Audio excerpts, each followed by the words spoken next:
साधु के भेष में डकैत। एक बार की बात है, एक गांव के पास जंगल के तरफ डाकुओं का एक झुंड रहता था।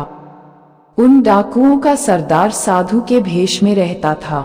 वो लोग व्यापारियों, अमीरों और राहगीरों को लूटा करते थे और उनसे लूटा हुआ धन गरीबों में बांटते थे। अपने आसपास के गरीबों का ध्यान रखते थे। उन्हें लगता था कि राज्य में इन गरीबों को पूछने वाला कोई नहीं है। उन्हें राज्य की ओर से गरीबों के प्रति यह व्यवहार किसी विश्वासघात से कम नहीं प्रतीत होता था, और उनकी बात एक हद तक सही भी थी। जिस जंगल में वो लोग रहते थे वहां तक राज्य सुविधाएं नहीं पहुंच पाती थीं। परंतु इस वजह से उसके मन में व्यापारियों और अमीर लोगों के प्रति नकारात्मक भाव भर गए थे। एक दिन कुछ व्यापारियों का झुंड राज्य की राजधानी में लगे व्यावसायिक मेले से लौट रहा था। उनके पास व्यवसाय से कमाया हुआ बहुत सारा धन था, परंतु उन्हें उस रास्ते और जंगल के बारे में पता नहीं था। वो चलते चलते वहां पहुंच गए जहां वो डाकू लोग रहते थे। सारे डाकुओं ने धीरे धीरे उन्हें चारों तरफ से घेर लिया और देखते ही देखते सारे व्यापारी डाकुओं के घेरे के अंदर आ गए। और फिर वो डाकू उन सभी व्यापारियों को डराने धमकाने लगे। तभी उन डाकुओं की नजरों से बचाकर एक व्यापारी अपने धन का थैला लेकर धीरे धीरे भागा, और भागकर वो पास के एक तंबू में घुस गया और जोर जोर से सांसें ले रहा था। भागते भागते थक गया था और डरा हुआ भी था। तभी उसने देखा कि उस तंबू के अंदर एक साधु माला जप रहा है। उसके हाफने की आवाज सुनकर साधु जप से उठा और उस व्यापारी से गुस्से में पूछा कि उसने उसके जप में विघ्न क्यों डाला, और आखिर उसने उसके तंबू में आने की हिम्मत कैसे की। इससे पहले कि साधु कुछ और बोल पाता, व्यापारी ने धन से भरा वह थैला उस साधु को संभालने के लिए दे दिया और कहा, पूरे साल की मेहनत के बाद राजधानी के मेले में जो धन प्राप्त हुआ है वो आपको दे रहा हूँ। यह मेरे परिवार की रोटी के लिए है। हमें डाकुओं ने घेर लिया है। यदि हम मारे गए तो मेरे परिवार तक ये धन पहुँचा दीजिएगा, अन्यथा वो लोग भूख से मर जाएंगे। हम सुंदरनगर के निधि सरोवर के पास रहने वाले व्यापारी हैं। अब मैं जाता हूँ। यदि डाकुओं ने मुझे आपके पास देखा तो आपको भी मार देंगे। ये कहकर भागने लगा। साधु के मानो होठ सिल गए हों, वह कुछ कह न सका। जब व्यापारी के जाने का एहसास हुआ तब वह यही कह पाया कि तुम निश्चिंत हो जाओ, मैं तुम्हारे धन की रक्षा करूंगा। व्यापारी के इस विश्वास ने डाकुओं के सरदार को अंदर तक झकझोर दिया था।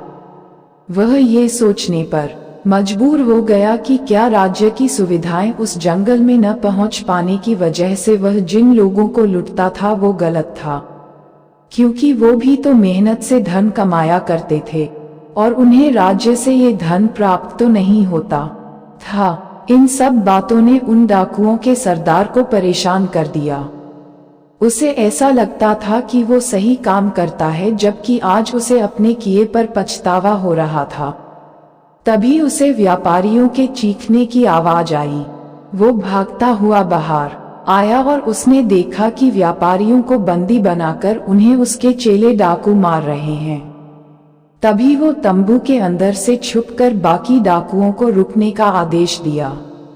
उनमें से एक डाकू ने हिम्मत कर तंबू में आकर आदेश के बारे में पूछा। तब सरदार डाकू ने कहा कि इन सभी व्यापारियों को जाने दो और इनका धन वापस कर दो। डाकू इस बात पर सहमत नहीं थे। उनके जीने खाने का यह एक स्रोत था। उस डाकू ने सरदार से कहा कि यदि यह गलत है तो हम आगे से मेहनत कर खाएंगे, परंतु अभी क्या खाएंगे और असहाय और वंचित लोगों को क्या खिलाएंगे। फिर सरदार ने कहा कि यदि ऐसी बात है तो लूट का आधा माल व्यापारियों को वापस कर दो और उन्हें जाने दो। इस पर सबकी सहमति बनी और व्यापारियों को आधा धन लौटाकर जाने की अनुमति दे दी गई। फिर हिम्मत कर व्यापारी अपना थैला लेने वापस तंबू में आया। और यह क्या अपनी आंखों से सच्चाई देखकर वह स्तब्ध था। जिस साधु को उसने अपना थैला दिया था वह साधु तो डाकुओं की टोली का सरदार था। लूट के धन को वह दूसरे डाकुओं को बांट रहा था। ये सब देख व्यापारी वहां से निराश होकर वापस जाने लगा। वह मुड़ मुड़ कर तंबू की तरफ देख रहा था और ठगा सा महसूस कर रहा था। मगर उस साधु ने व्यापारी को जाते देख लिया था और बाहर आकर उसने कहा, रुको, तुमने जो धन का थैला मुझे दिया था वह ज्यों की त्यों ही है। और साधु ने व्यापारी का धन से भरा थैला वापस कर दिया। अपने धन को सलामत देखकर व्यापारी खुशी से गदगद हो गया और साधु को दान देने की इच्छा जाहिर की। परंतु साधु ने मना कर दिया और हाथ जोड़कर नमस्कार कर तंबू की ओर चला गया। व्यापारियों का झुंड भी खुशी खुशी अपने सुंदर नगर की ओर चल पड़ा। जब सरदार तंबू में वापस लौटा तब वहां बैठे अन्य डाकुओं ने सरदार से पूछा कि हाथ में आए धन को इस प्रकार क्यों जाने दिया। तभी सरदार ने कहा, व्यापारी मुझे भगवान का भक्त जानकर भरोसे के साथ थैला दे गया था। उसी कर्तव्य भाव से मैंने उसके थैले को वापस दे दिया। किसी के विश्वास को तोड़ने से सच्चाई और ईमानदारी हमेशा के लिए शक के घेरे में आ जाती है। बिल्कुल वैसे ही जैसे राज्य की सुविधा यहाँ न पहुँच पाने की वजह से हमारा राज्य से विश्वास उठ गया और हम सच्चाई और ईमानदारी के रास्ते से भटक गए। परंतु आज व्यापारी की बात सुनकर एहसास हुआ कि हम राज्य की सुविधा यहाँ तक नहीं पहुँच पाने का दंड सच्चाई और ईमानदारी से धन प्राप्त कर रहे लोगों को उनका धन लूट कर देते हैं और यह गलत है। आज से हम सब मिलकर मेहनत करेंगे और अपने साथ साथ सभी वंचित लोगों की सहायता भी करेंगे।